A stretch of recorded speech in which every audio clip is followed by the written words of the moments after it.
Maggie and many others who are here several years ago when I had a vision that I wanted something like Wood Green Rescue Centre in the UK, for those of you who know it, where people can come to a space with their dog they are looking to adopt and spend the time away from the shelter and all the chaos, so that they can really truly get to spend time to understand that dog's personality in a relaxed and calm environment away from the hustle and bustle of the shelter. Also as a great opportunity for them to be able to introduce their existing family dogs to the dog that they're potentially looking to bring into the family. So this went on for discussions over many wines, over many years, going, I really want this centre, we really want this centre, is it going to happen? And then out of the blue one day we had a phone call from a lady who said, I'm getting rid of a summer house, well, do you want it? And I was like, yes, I don't care what condition it's in, I'll take it, but you need to remove it and take it down. And I was like, we'll worry about that after. Anyway, so I said, please don't get rid of it. And then we managed to get a fantastic team of volunteers together that said, yeah, we'll go and take this shed down. So some of those are here today, went and took down this shed, and I can tell you it's nothing like it is now. It was in a horrendous, you could push it and it would have just collapsed. It was in a terrible, terrible state. They took it down piece by piece to be really careful to preserve as much as they could of the shed.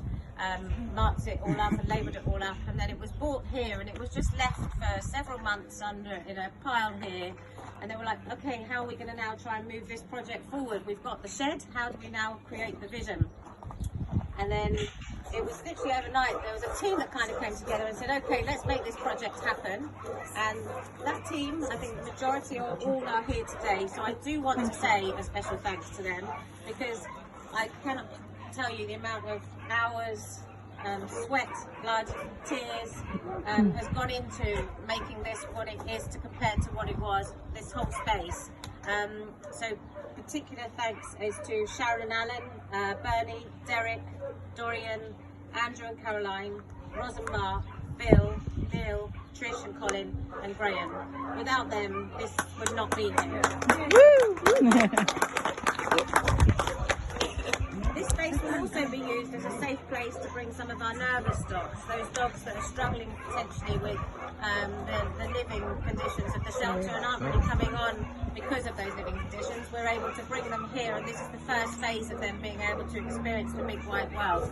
They can come in here one-on-one with volunteers and just sit in a calm environment, off lead, it's safe, it's secure, and just learn to trust and experience life away from being on the streets. So it has multi-use, and this is where we will also finalise and deal with all of our adoptions, so people can spend an hour here, 2 hours, 3 hours, however long they need to really bond, rather than just making a knee-jerk decision in the shelter that this is the dog for me.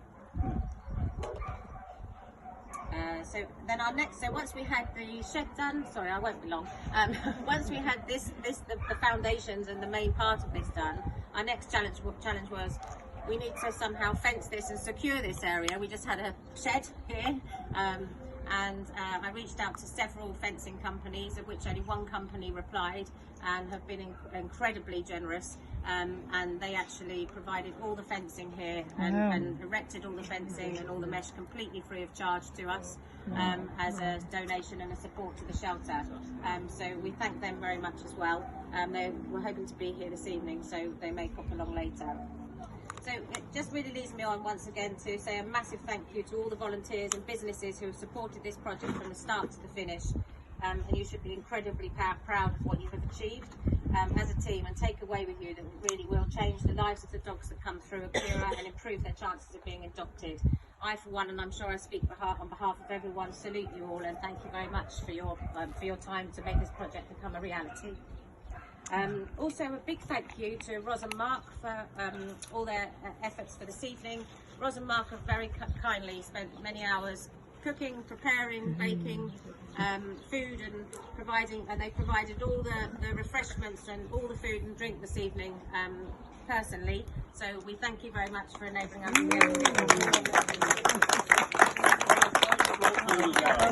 Yeah, and obviously everyone else has contributed outside of that. This was Ros and Mark's idea to have this launch and make it all happen and start the ball running, and then everyone was like, okay, I can chip in. So again, it just shows the community we have in Akira. So that really leads me on to say I'm going to cut the ribbon and open the summer house so you can see inside. And thank you all again for coming tonight to help us celebrate the next chapter in Akira's journey to becoming a truly elite shelter. And let's have a toast to that as I come here.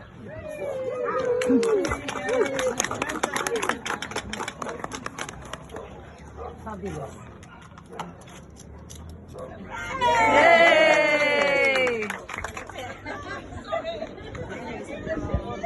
Wow.